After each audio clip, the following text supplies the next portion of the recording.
What was that, Mr. Wallace? No, what was that? Camp Constitution. I forgot what we did.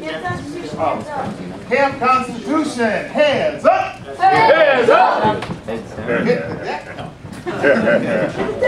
Ready would you like, sir? This is your last class before your final exam. I know you're all studying and you're all going to max it, because if you don't, you get kept back. You have to work in the kitchen though for the whole next year. Well, not really. All right. This class is entitled "The Cliches of Politics and How to Refute Them."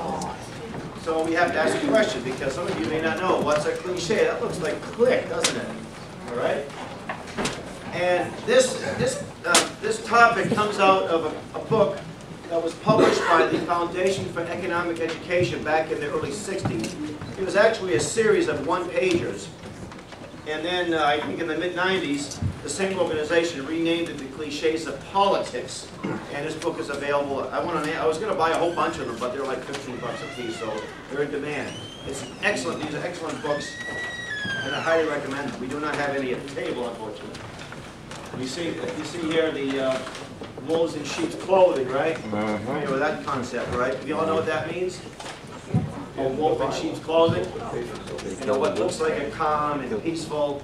Some of the lies that you hear, some of them things sound good, and they look like little sheep, but inside are ravenous wolves, right, Reverend Craig? I didn't hear you. What did you say? I said, you talked about wolves in sheep's clothing. And the scripture talks about ravenous wolves, right?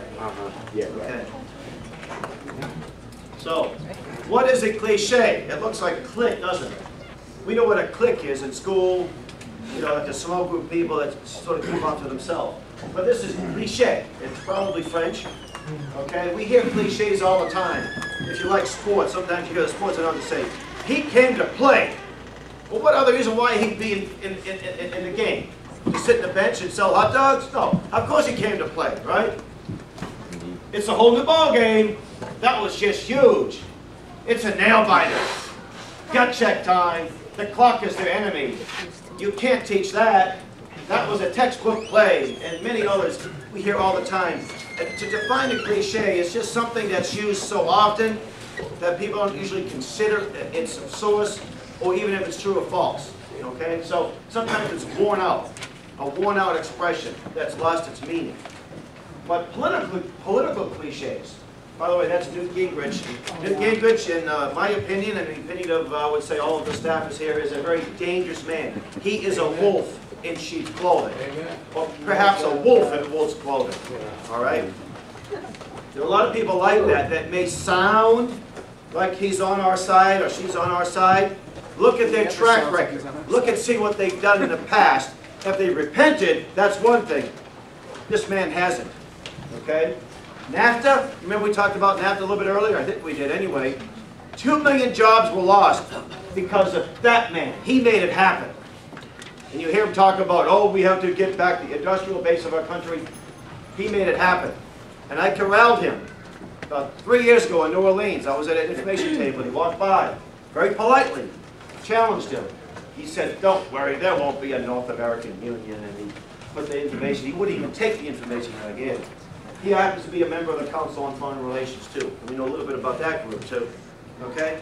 So I'm going to just review some cliches that you may have heard of.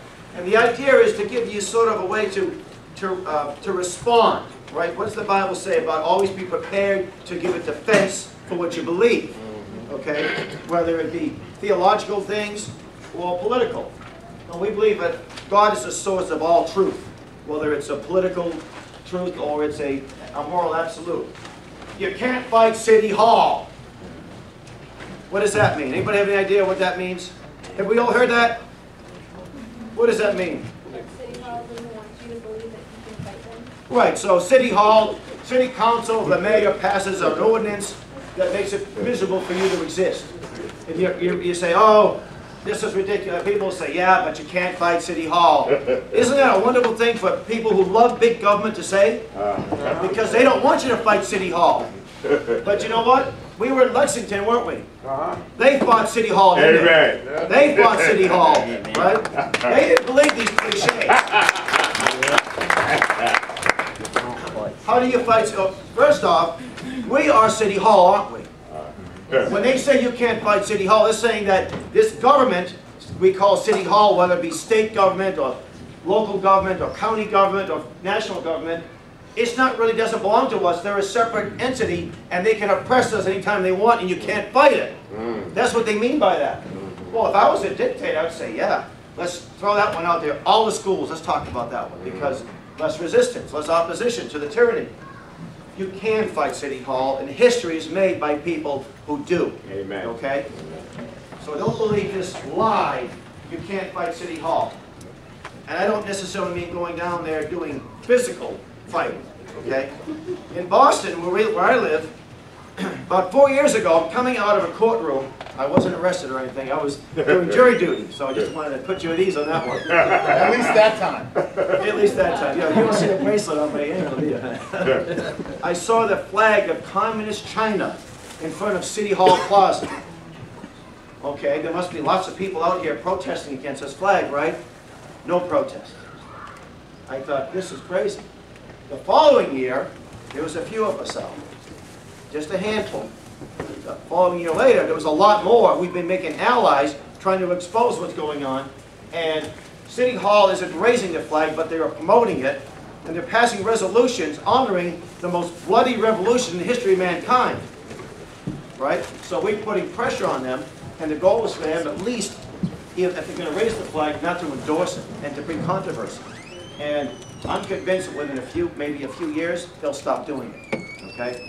And there are many other things that you can do to fight and promote freedom through your local government, state governments, or what have you.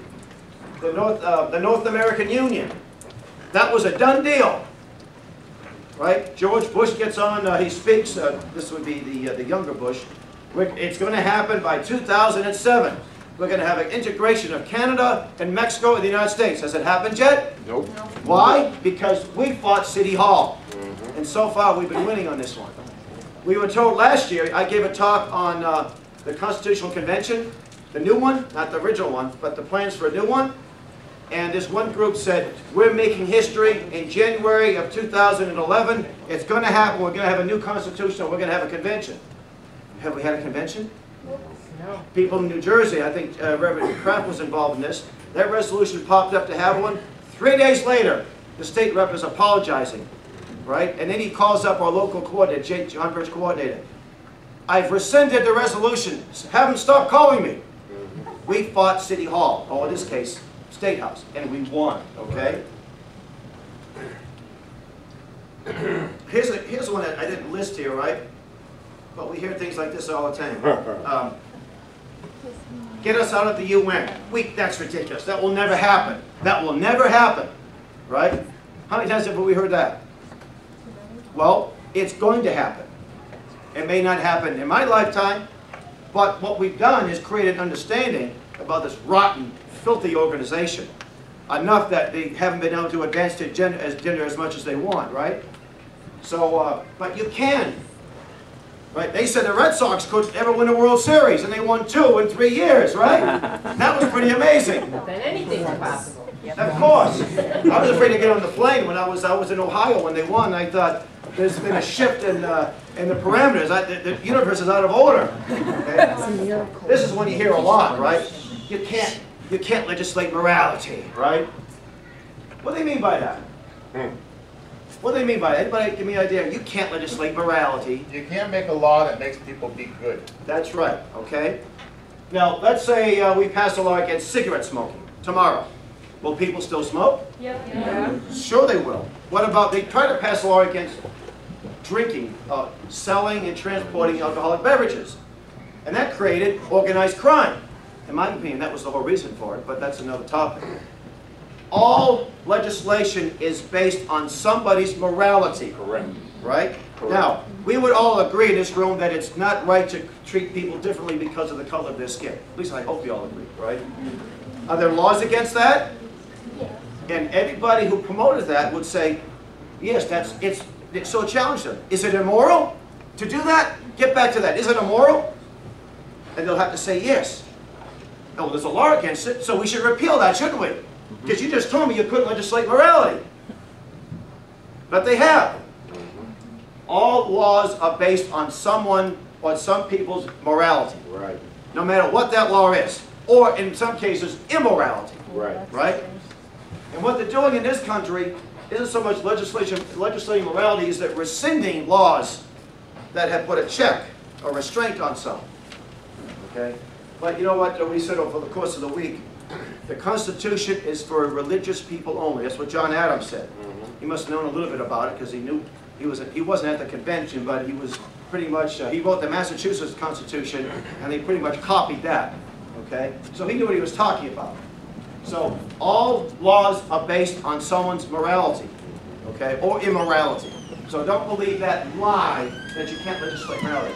It is true that passing a law will not necessarily make you do the right thing, okay? But all laws are based on someone's morality. Where's the next one? Oh, I like this one. You want to bring us back to the horse and buggy days, you know, by our worldview. Oh, that's old-fashioned, right? So here's a horse and buggy. Anybody know what this means? You want to bring us back to old times, like bring back old things? Well, a lot of people are moral relativists. You know what that means? I know Reverend Kraft, I think, knows what that means. What does that mean? Everything's relative. What is Right. good for you might not be good for me. Or what was bad 100 years ago might be okay today, right? Well, what did King Solomon say about that? Yes. Nothing is new under the sun. Say that again and say it loud. Nothing is new under the sun. So we may have planes and trains and automobiles and rockets and computers and laptops and gadgets of all sorts, right? But we're basically the same. Were there immoral people 100 years ago? 1,000 years ago? Oh yeah. 2,000 years ago? I don't want to go too far back because you think I'm an evolutionist, but I'm not. So we don't want to go back to the horse and buggy days, but like the Constitution. Is the Constitution obsolete? No. Well, I was on a radio show one time. The host was, he looked like Fidel Castro's little brother. He used to wear the khaki outfits. Up in Maine, he's still writing for the newspaper up there. And someone called me up, one of his liberal friends, no doubt, and said, the Constitution is outdated. We've heard that before, haven't we? It was written in an agrarian culture of about 2 million people. It has no relevance today because, well, we've got 300 million people. Well, is that true? No. So, when someone comes up with that one, I'll try this one. Ask them if the Constitution was written in 1848, would it be relevant? Now, when was the Constitution written? 1787. Say it louder! 1787. All right, guess you're learning something, right? Mr. Moore, they're learning that one, okay? So ask them if it was written in 1848, would it be irrelevant? And see what they'll say. They'll say, well, of course it would be. That's 150 years ago. And tell them the Communist Manifesto was irrelevant, right? Tell them that income tax is an obsolete concept, right?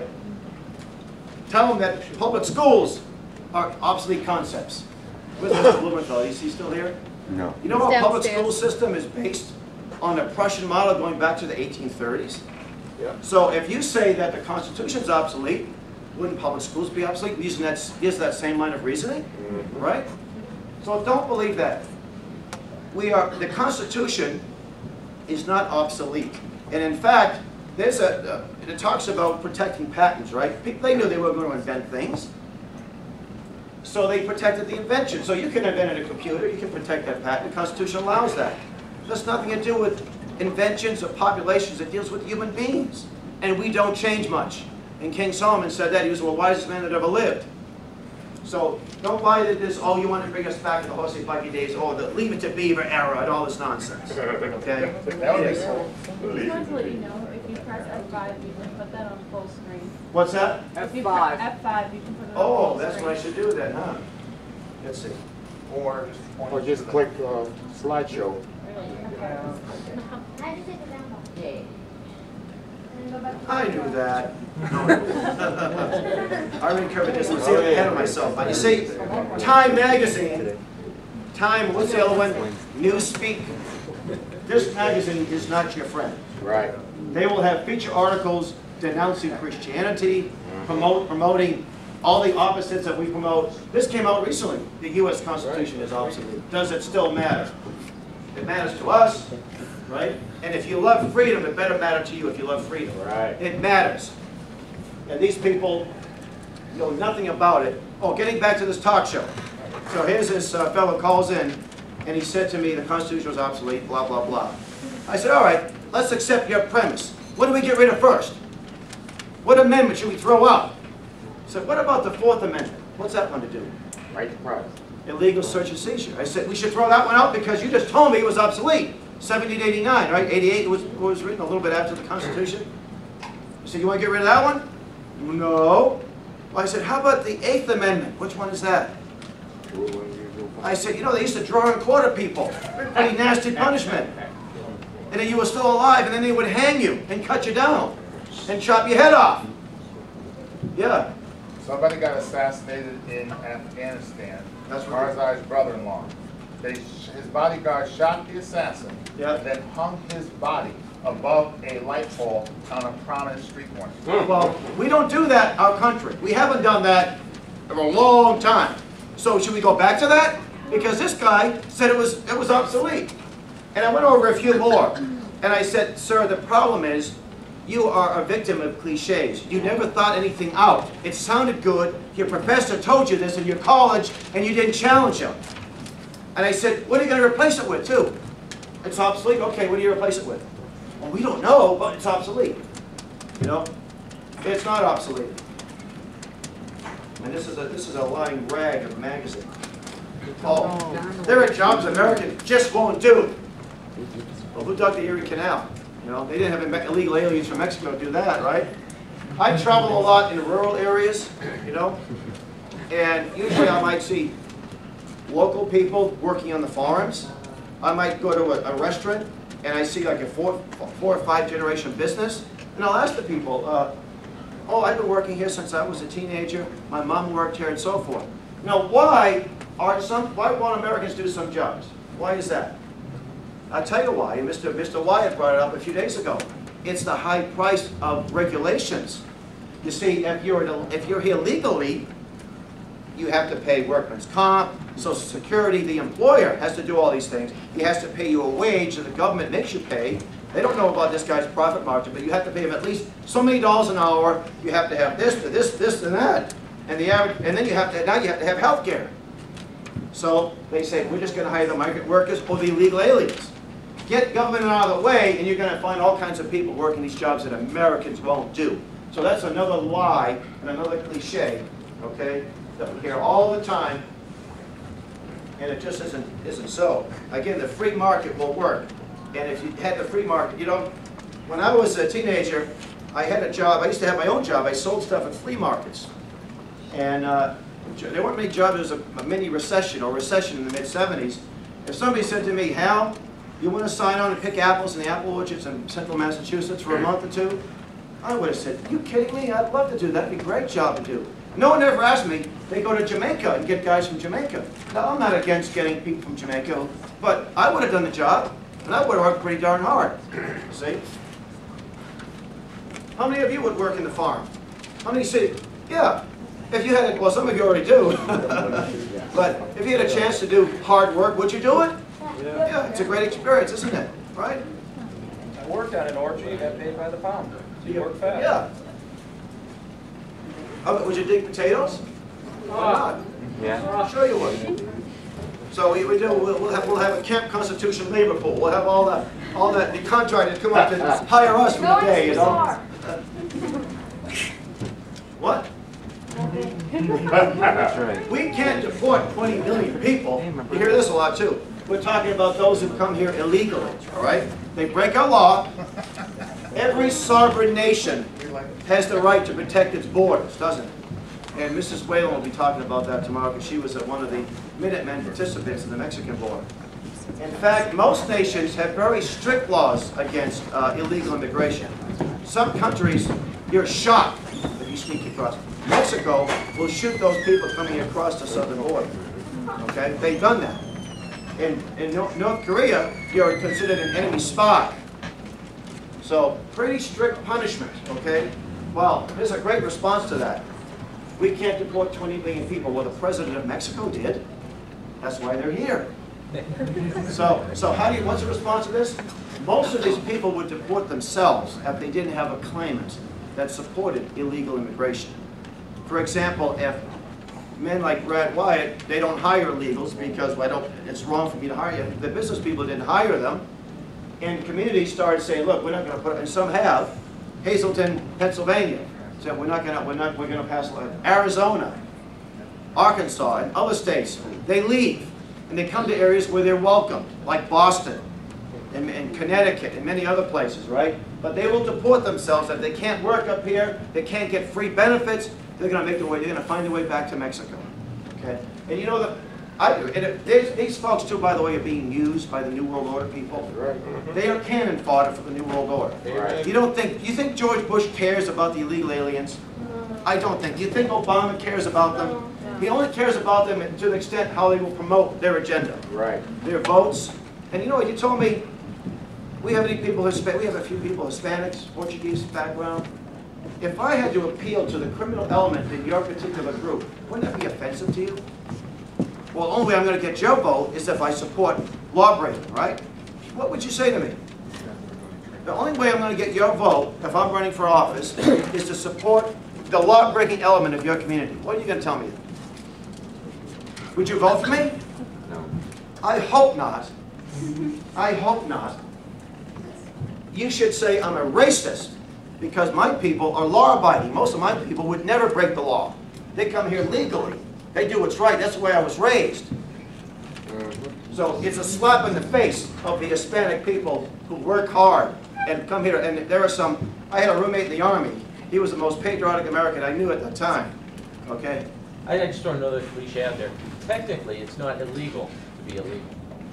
You must have heard that during Technically, the it's not illegal. Yes, right. That just blew me away. They use the term undocumented worker. Yeah. Yeah. Because they say they don't want any person to be called illegal. Right, because it hurts their feelings. Now, you know what I do when they say that to me? I go, what do I do?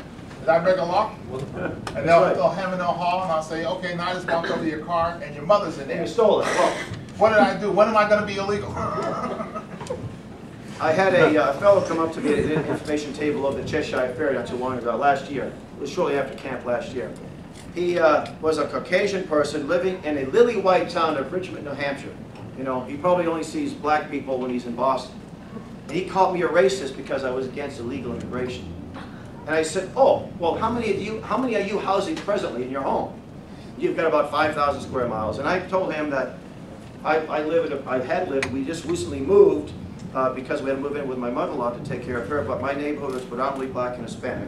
We're like Oreo cookies. We had fun with the neighbors, you know. Blacks all around us were in the middle, so we were like Oreo cookies, you know.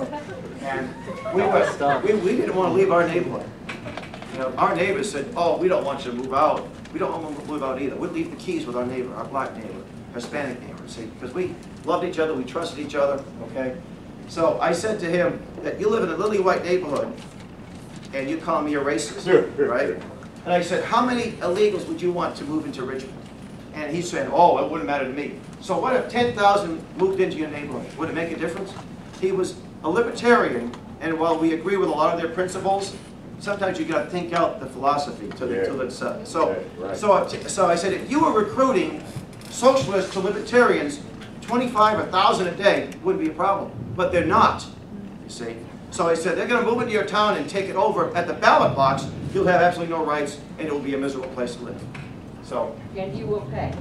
And he will pay. Yes. Okay. Exactly. But I had another lady come up to me and she said, let them all come in. I said, are they coming into your house? How many are you going to pay for personally?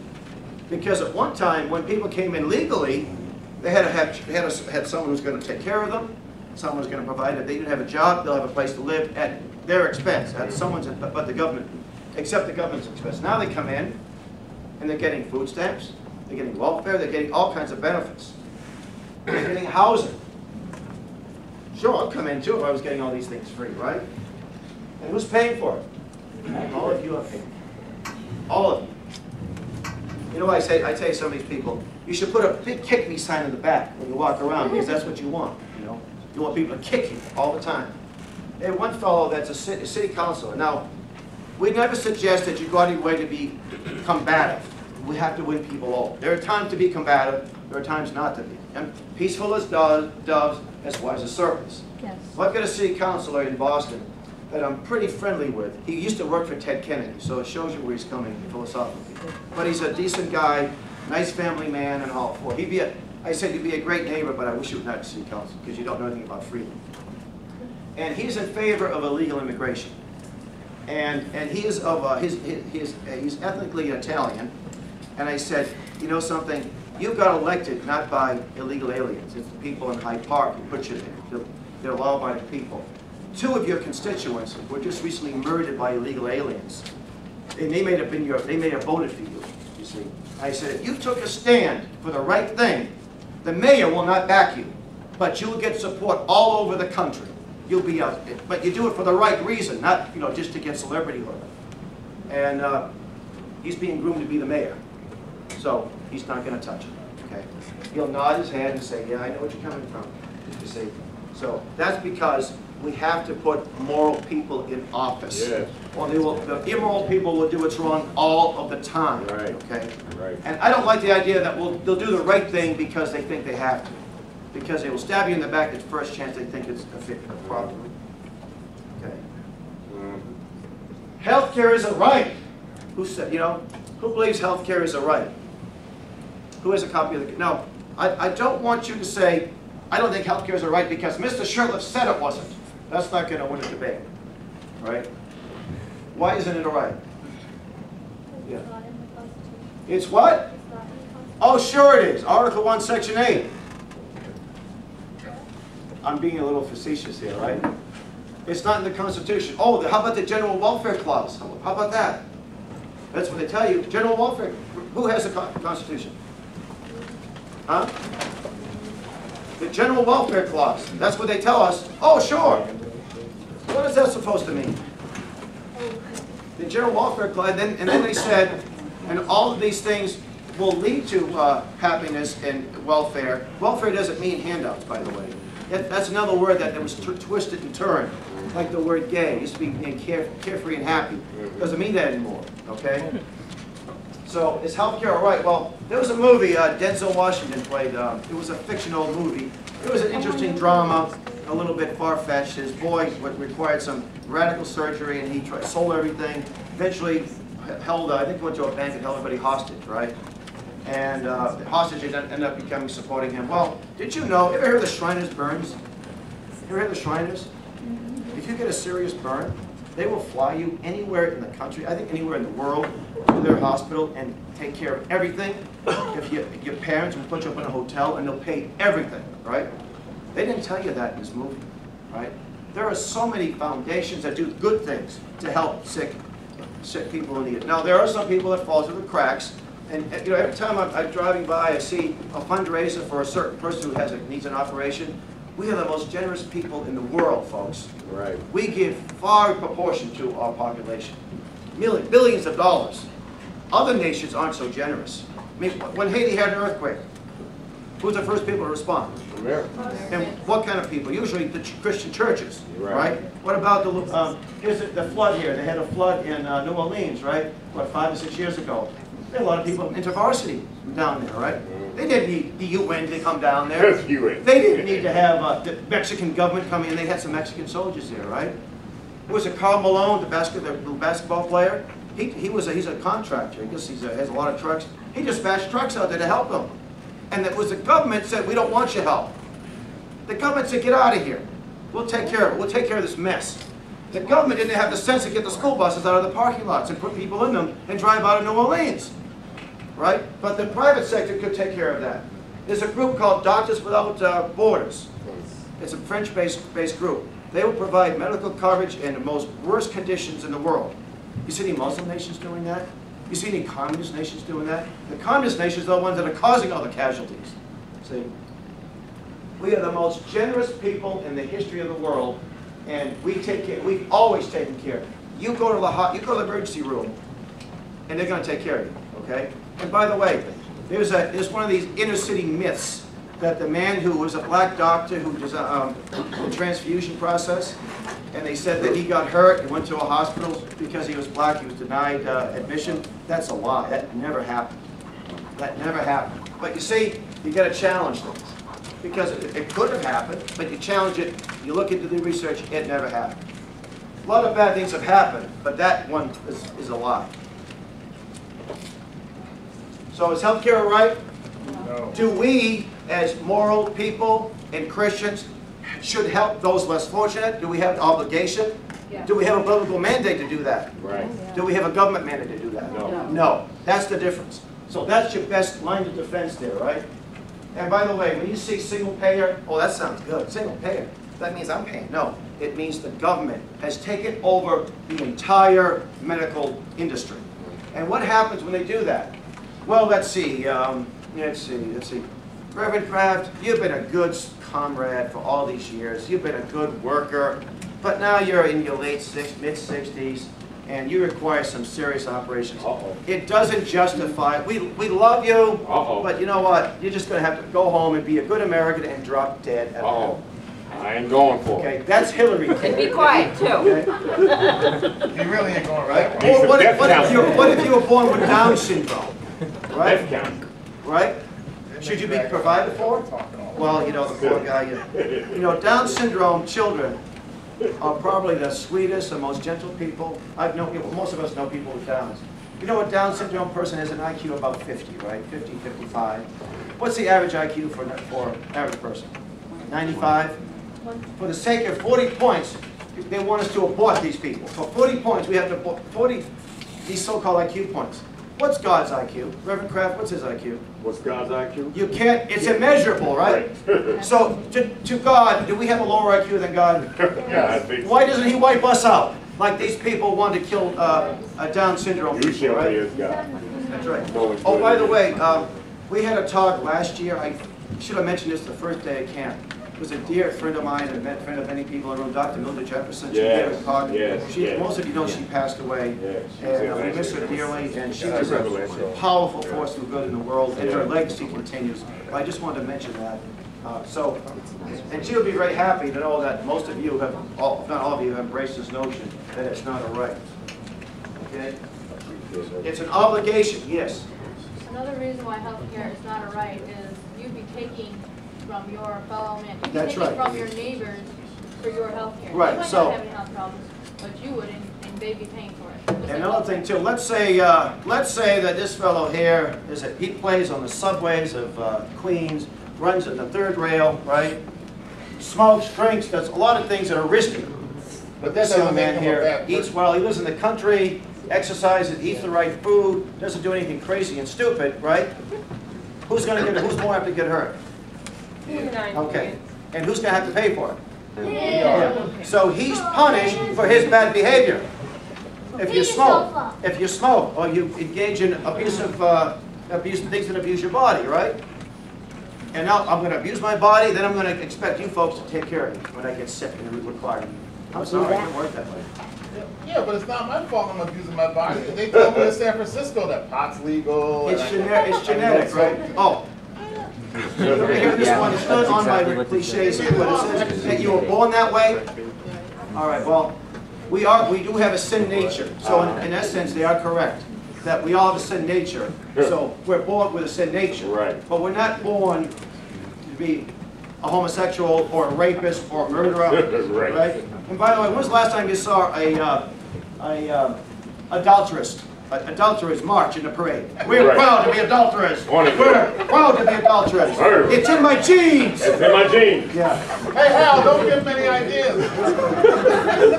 Pedophile. It's my genes. Oh, I'm sorry I stole from you. I can't help it. It's in my genes. In my genes. That's okay. You're still going to jail. It's in my genes to put you in jail.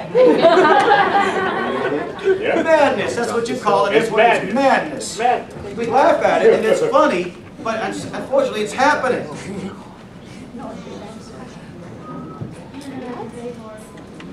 Everyone deserves a living wage, right?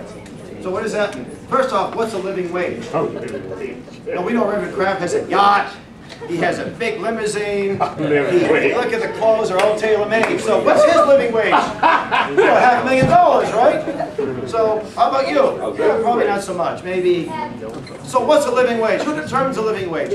Free people determine a living wage, not government. You see governments that have complete control of their countries, what's the living wage?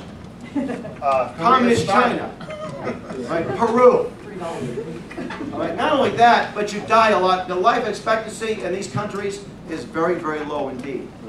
Okay, so we all deserve a chance, but not because the Constitution says we should have freedom and the pursuit of happiness, right? But we pursue it. The government doesn't pursue my happiness. Barney Frank doesn't pursue my happiness. Scott Brown doesn't pursue my happiness. And Ron Paul doesn't pursue my happiness. Right. You know? So we should have a free market system, but we don't, folks. And by the way, we had the word capitalist. I don't like the word capitalist because it's a Marxist term. Amen. Free market is the Free term we market. should be using. Right. Amen. And as we explained in the overview of America, you all got one of those little things, right? Everybody, what is capital? But nothing more than land, labor, production. And it's a question of who owns the capital, okay? If it's owned by the private sector, you have a free market system. If it's owned by government, you have communism or socialism. If it's owned by the private individuals but controlled by the government, you have fascism or Nazism, okay? You don't have to have a swastika and goose step to be a fascist, by the way, all right? There's the velvet glove fascist. And Dr. Jefferson, what did she say? Mr. Moore, Dr. Jefferson talked about plain clothes, police state. That's what she referred to. Yeah. Okay? Okay. Well, we'll just pass on it. We already covered that one. Okay. End of slide. So good. So it's very important to be able to promote the message of freedom. Okay? We have to. There are times when you have to, be aggressive, but most of the times, peaceful as dove, as wise as a serpent. We want to win people over. There's lots of people out there that would probably agree with us if they understood where we were coming from. We have to communicate our message properly, with a loving attitude and a respectful attitude. Especially young people. You should be challenging things in your schools, among your peers, and even your teacher. But you don't say, teacher, you're wrong, you're stupid. That's not going to win you any awards, right? You say, teacher, for example, one of our instructors that I want to qualify it, he probably has an evolutionary perspective in his presentation. A lot of the stuff he put out was outstanding. And one of the young ladies said, oh, I'm glad because I had a chance to talk to him about it, where I wouldn't have had before. I said, get his business card and mail him things, right? That's how